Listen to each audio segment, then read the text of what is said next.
Hi, and welcome everybody to the Winner's Circle Sports Betting Channel. It's Tuesday, January the 30th. And like every Tuesday morning, I am joined by my esteemed colleagues, Mr. Jesse Schule and Mr. Sean Higgs. I'm Ross Benjamin, all three of us of our sponsor site, gamblersworld.net, where we guarantee our picks there, folks, our premium paid selections. If you do not win, you do not make a profit on any single game, multi-game daily packages, as well as subscription plans of 30 days or fewer.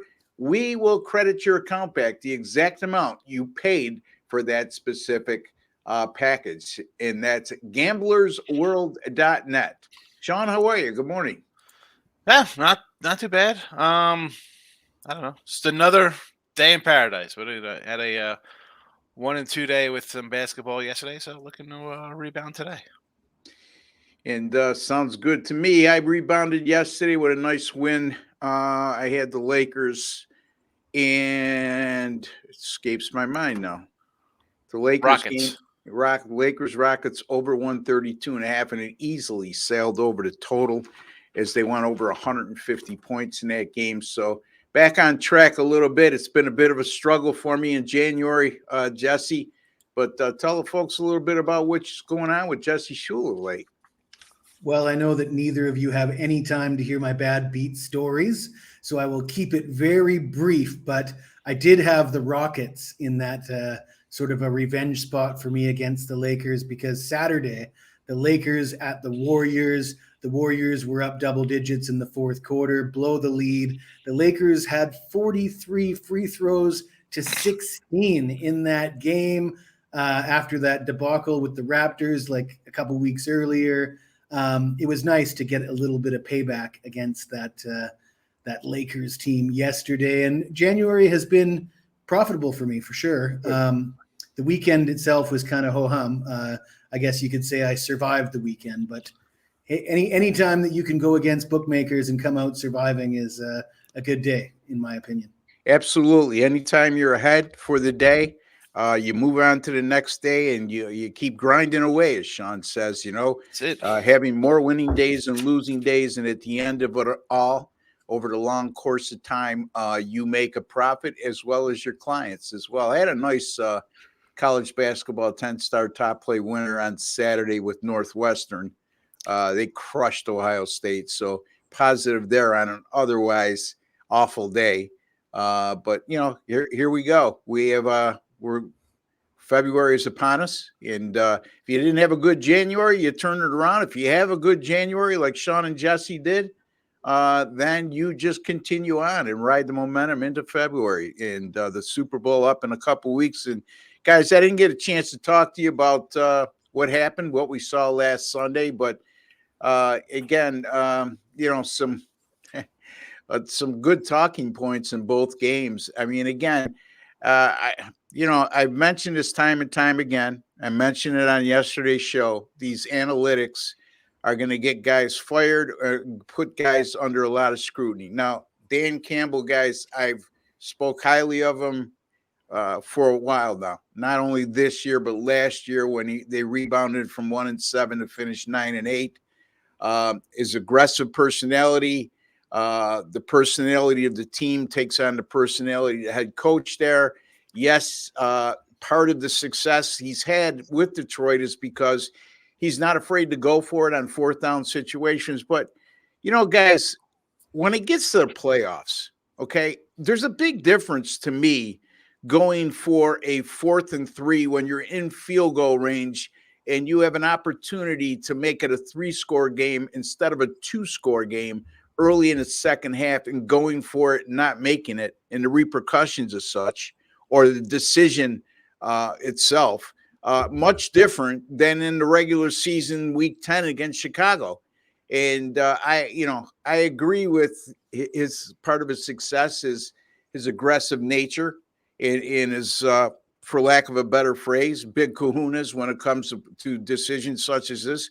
But to me, you got to adjust in the playoffs. You're playing a number 1 seed on the road in a conference championship game with the chance to extend it to a 3-score game from a 2-score game, and you pass up that opportunity. Yeah, the guy dropped the ball. Yes, it was a great play call. But, again, I question those types of decisions at this time of year.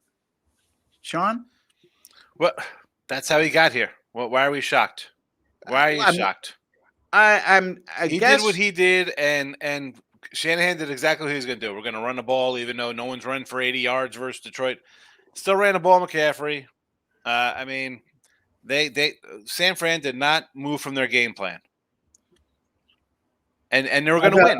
And I'm not a Shanahan guy. We talked about Shanahan blowing Super Bowls, big leads. Dan Campbell blew that game.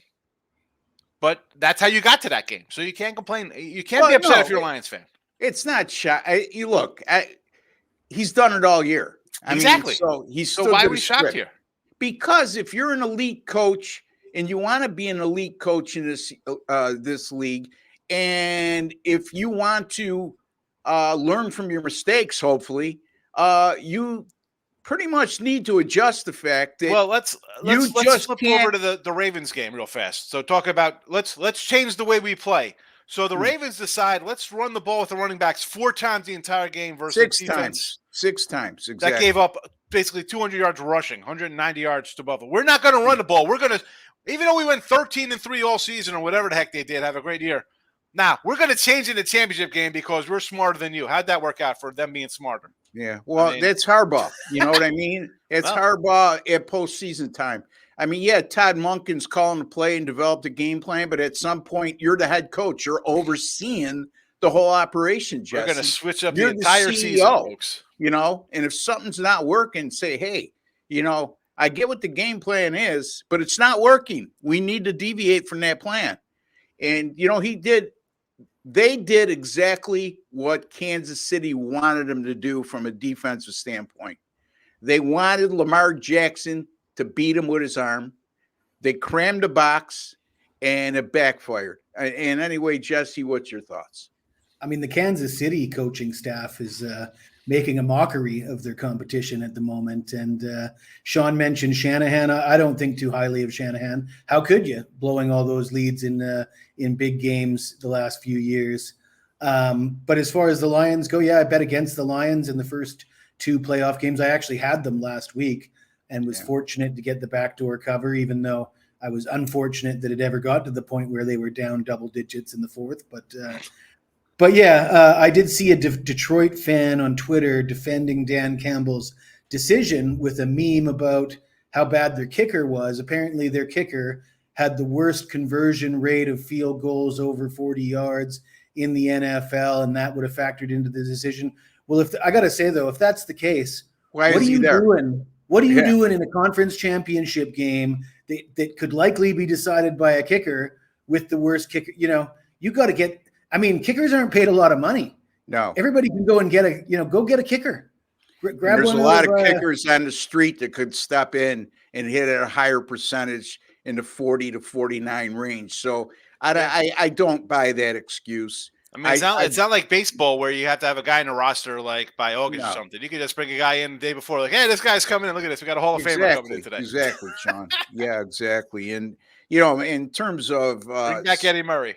McCaffrey rushed for 90 yards, but 26 of them came on the last drive of the game when he ran that ball down to the 2-yard line and he scored on the next play. So Detroit did, I thought up until that point, did a great job of stopping the run. But he still ran the ball. Yes, he didn't deviate from his play. This is what we're going to do. Win or lose, this is what we're doing.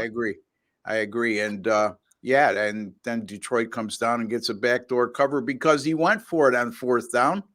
On 4th and 3 from the 7, which he should have in that situation because you're going to have to onside kick anyway. You're going to have to score a touchdown, and the chances of scoring a touchdown if you recovered the onside kick with less than a minute to play and no timeouts is certainly it's a low probability. So I get 2 weeks that. In a row for me, Ross. I had Tampa Bay not going for 2, and I could have won there at getting 7, or at least I would have got pushed. And here I had 6.5, so I would have got a win. Instead, I end up with 2 losses on my ledger because of coaching decisions. Yeah, I lost that game too, the San Fran game for that. It was a 10 unit play for me, so that really hurt. But quite frankly, that we were fortunate to be in that position, Sean. After I was never in doubt. Come on. Yeah. So, Again, let's move on to our college basketball. All right, Sean, you're going to look at Texas Tech and TCU game played at Fort Worth at the site where TCU plays their home games. 7 p.m. Eastern time start. TCU a 5-point favorite, 148.5. Take it away, my friend. Yeah, Big 12, a couple good teams going here. We got the old ranking of teams going on, and normally that's something I look at. This particular matchup, I do not. I don't mind about that. I just look at the points and why I like Tech here. TCU's games, they play close games. 73-72, 83-81, 105-102, 81-77, 68-67. Every game, just a couple baskets here or there. Whether you're on the road, you're at home, you're winning, you're losing, everything around that little cuppy there. So it's really a thought process for me. I look at the Texas Tech games, 85-84 winner, 77-54. They got blasted by Houston, but their other game against Big 12 team, 78-67, a winner on the road. Close games. They beat two other Big 10 teams or Big 12 with BYU and Oklahoma State. I'm going to take the 5.5 or 5 rather. Excuse me about that. 5 points here. It's going to be a close one. I'm getting the points, 5. It's going to be somebody's going to win by 3. It's just that simple. Absolutely. Just look at the games. It's a 3-point game somewhere. Somebody's going to win by 3. Yeah, I mean, they're off to a terrific start in the Big 12. Texas Tech, I believe they're 6-1 in the Big 12 action. I mean, they start the year 5-2. They won 11 of their last 12. As Sean alluded to, their only loss in that stretch comes against number 4 Houston. Nothing to be ashamed of there, especially on the road. But if there's such a thing as being a quiet 16-3, Jesse, Texas Tech seems to be that. And I say that because they're playing in the Big 12. And a team 16-3 in a Big 12 and 6-1 to start conference play. Let me double check that before I get criticized. 16-3. 5-1. I take that back. 5-1, 4-2 against the spread, 5-1 to the over in conference play. So this is a Texas Tech team playing very well right now. Jesse, what's your thoughts? Got to agree with Sean. It looks like the line's a little inflated here. You look at the history between these two teams, and the Texas Christian has won the last 3 meetings. The last game decided by 1 point. They won the average margin of victory in the last 3 games, 3.3 points per game. And all 3 of those games were home games for TCU. So another close game appears to be in the cards here. And 5 points just looks like you're getting too many. So take the dog. Yeah, you're looking at, they do own a couple quality true road victories. And when I say true road games, not neutral site games. They won at Texas, meaning Texas Tech, 78-67. And they won at Oklahoma, who's nationally ranked right now at 85-84. So I agree with Sean. I agree with Jesse. Texas Tech to play at +5 at TCU. All right, let's move on to Jesse. South Carolina and Tennessee. Tennessee minus 14.5 and 137. Boy, oh boy, this seems like a really heavy line to me. And it looks like they're begging you to take the underdog here, South Carolina, who's got a pretty good record. And we talked about this last week. The record can be a little bit deceiving from the fact that they haven't played a strong strength of schedule in terms, and specifically so they built that big record up in non-conference play, which they played a bunch of cream puffs. But at the end of the day, 14.5 is a lot of points to give a team that's 17-3 on the season. But Jesse, take it away. Yeah, Ross, I'm seeing exactly what you're seeing. The line opens at 13.5, gets bet up to 14.5. It looks like a lot of points. You try and figure out why. You look at the head-to-head history. The Vols have won 9 of the last 10 outright. They've covered the spread in 6 straight. You look at the Vols' last 2 home wins. I think they beat Florida by 19. They beat who else? Alabama. 20. Alabama by 20. So, I mean, they are blowing teams out, but this South Carolina team appears to be improved from previous seasons. They currently rank number 1 in the SEC in opponent scoring. They also play at a slow pace, Ross. And as much as I would lean toward the dog, and it sounds like a lot of points, I like my unders when we got teams that play slow. South Carolina ranks 312th nationally in possessions per game, 67.8 possessions per game. And Tennessee and South Carolina rank first and fourth in the SEC in opponent scoring. History, you look at the previous history between the two teams. The last time these teams played, the total was set at 130, and tonight's total is 137. The last game between these two teams ended in a push for the total. They scored exactly 130. They haven't scored a combined 140 in any of the previous 5 meetings. I expect it to be a slower paced, gritty kind of game where, if a team scores 70, that's going to be the winning team, and the losing team's probably only going to get low 60s. So we'll go under 137. All right. Jesse likes Tennessee and South Carolina to go under the total of 137. That game will be played in Knoxville this evening. And that's a 6:30 p.m. Eastern time start, folks. So make note of that because that's a early start this evening.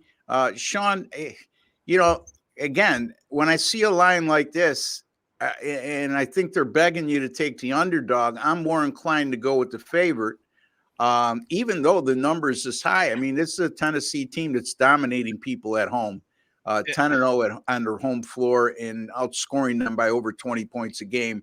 But is this too much to give what looks to be a quality team on paper? I mean, yeah, they played a weak non-conference schedule, South Carolina, but they're also 5-2 in SEC play. What's your take here, buddy?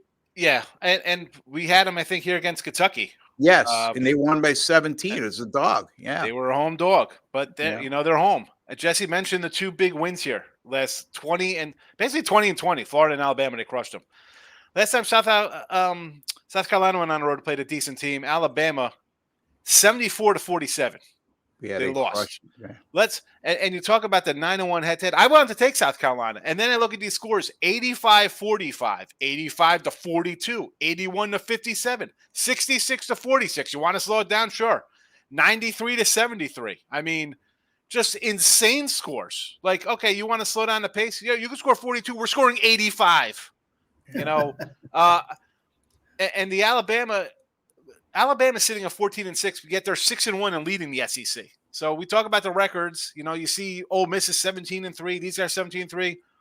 I want to take Carolina because I'm getting that many points, but 17 points might not be enough. Forget about 13 points. The head-to-heads, it's ridiculous. I know their kids graduate and things move on, but Tennessee still is playing the same Tennessee basketball for however long, right? I might have to lay it here, right? They're begging you. They're begging you to take the points. Yeah, no doubt about it. And Jesse still cover that under at 90-40. He'll still go under 130. I just want to point out 85-42 is still an under, Sean. Still an under. It's still an under. 85-42 game. A team high we're scoring 90. It still goes under. 85 points. You get an under. And they're stifling defensively. Tennessee is they just shut people down. You look at let's see here, Tennessee. Their last 5 games, they've held opponents to 38% shooting. Stats against all games: 37.7% shooting, less than 30% from the 3-point range. And their only flaw is they foul a little bit more than the average Bear, but still not bad with their aggressive style. 22 free throws allowed per game. So, yeah, I mean, I could see South Carolina having a very hard time reaching 60 in this game. And I agree with Sean. I would lay the points here, even though it's a hefty number. At 14 and a half, actually. So, but the official pick from Mr. Jesse Schule is South Carolina and Tennessee under the total of 137. My game is Oklahoma at Kansas State, 8:00 Eastern time this evening. Kansas State right now is the 3-point favorite. The total is 138. The last 4 meetings between these teams have all gone over the total. And the average total in those 4 meetings, 136.3, not much different than a 138 tonight. And there was a combined 146.8 points scored per game. So the last 4 meetings all going over, and all by an average of going over by 10.5 points per game. Oklahoma, their last 4 games they played 4 games this year with a total of 139.5 or less. So this is not uncharted territories, but it's rare where a Oklahoma game this year has been under 140 in terms of the posted total. And boy, oh boy, despite those low totals of 139.5 or less, this is an Oklahoma team that scored 86.8 points per game in those 4 contests and 81 or more points in all 4 of those games. Kansas State, on the other hand, 10-1 on their home floor, averaging 75.6 points per game. Also keep in mind, Kansas State is number 348 nationally in terms of turnovers committed. They commit turnovers on 21.5% of their offensive possessions. And if you follow basketball avidly like we do, we know that, when you turn the ball over that much, it usually leads to easy transition buckets. So not saying the whole 21.5% of them, but just think about this. If 10% of their offensive possessions turn into points for the opposition, that's free money in terms of points scored. I'm going to go Kansas State and Oklahoma over 138 in this contest. Jesse? Yeah, I've seen some people on Twitter talking about the systems play of unranked versus ranked, and the unranked team is a favorite, and apparently it's hitting 65% on the season. And I've said it over and over again, I don't do systems plays in that manner because I don't want to stop handicapping games. Yeah. I might look at a play for that. I might see a system and I'll say, I'll look at this game. And if the other variables make sense, I'll get into it. But I don't like Kansas State here. My first college basketball bet this season was on USC against Kansas State. That was the first game of the year, and USC brought it in. A rare win for USC because apparently they're not that good this year, which is concerning for Kansas State. When you look at their schedule, you look at where are their signature wins? They did win a 2-point game against Baylor, which was a ranked team, which is somewhat impressive. But then you got Central Florida, West Virginia, Oklahoma State.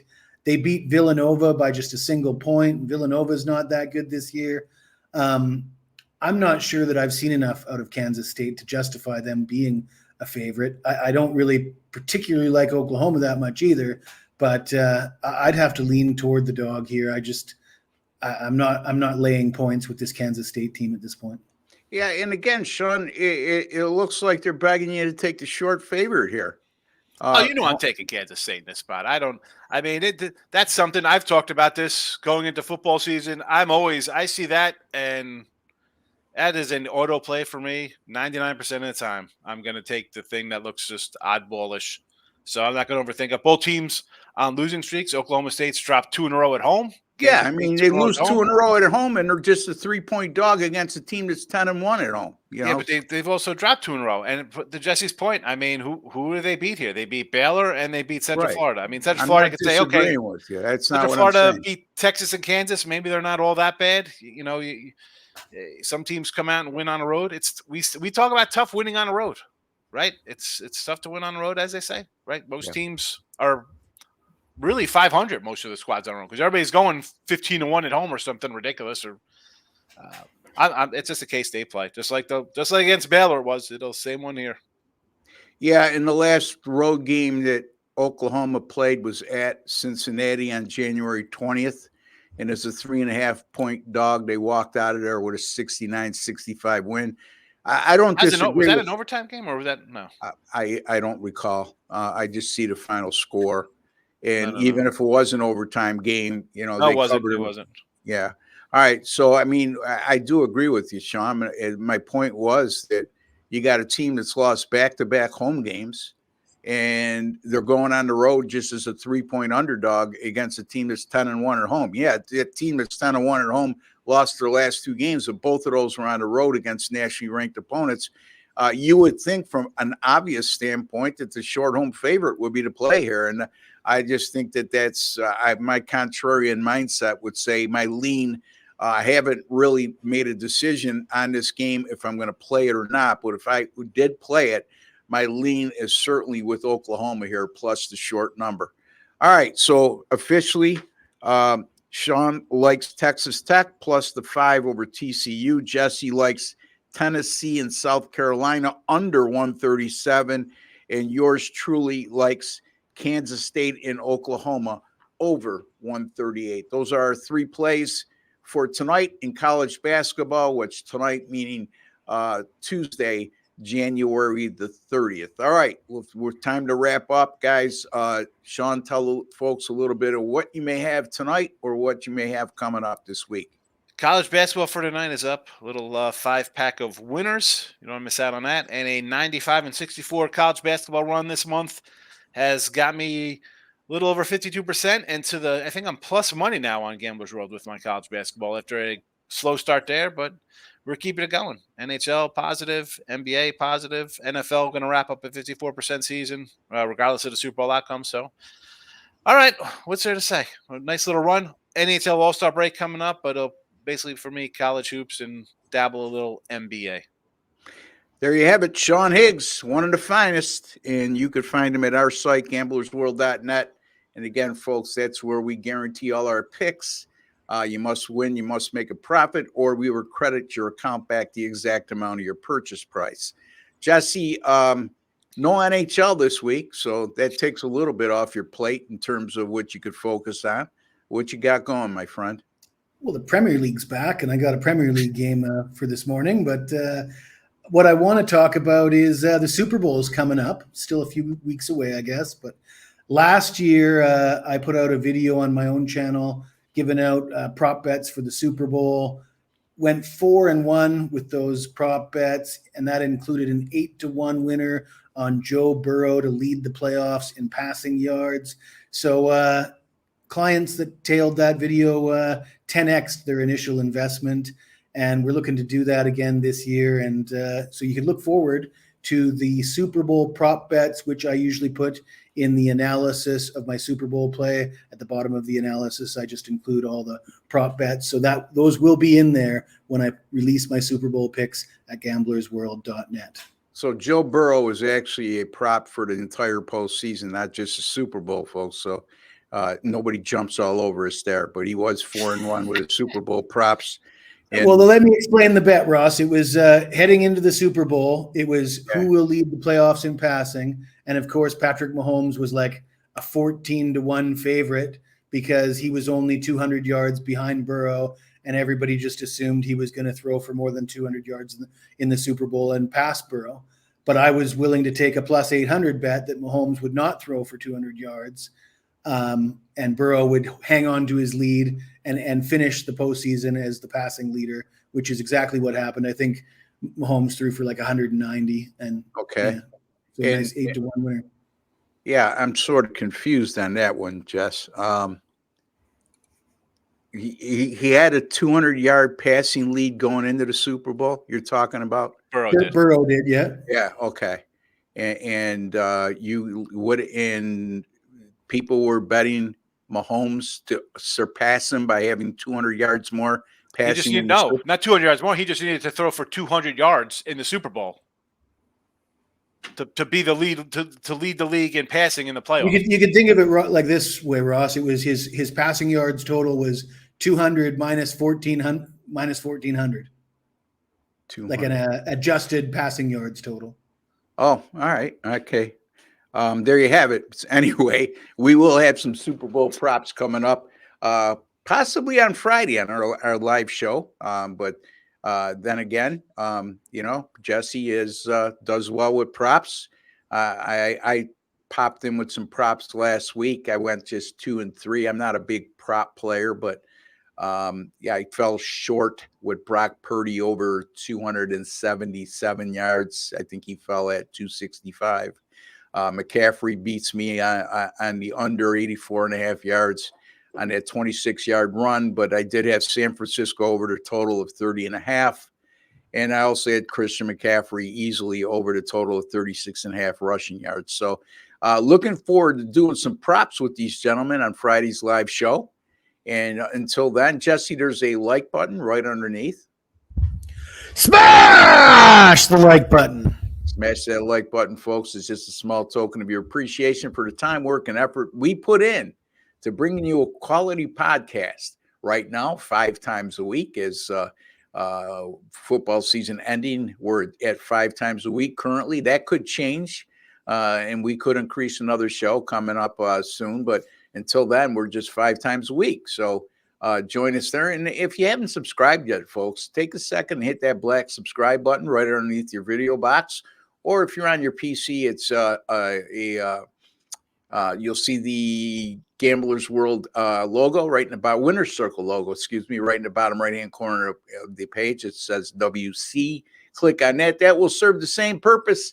And once you do that, go into your YouTube settings. Even those of you who have subscribed and haven't done this, go into your YouTube settings and hit the alert notification bell for the Winner's Circle Sports Betting channel, and you'll be notified immediately upon any of our podcasts being published on our great channel. Till the next time, for Jesse Schule, Sean Higgs, and Ross Benjamin, we will be back tomorrow, all 3 of us, talking more college basketball. Stay tuned for that. Take care and God bless, folks.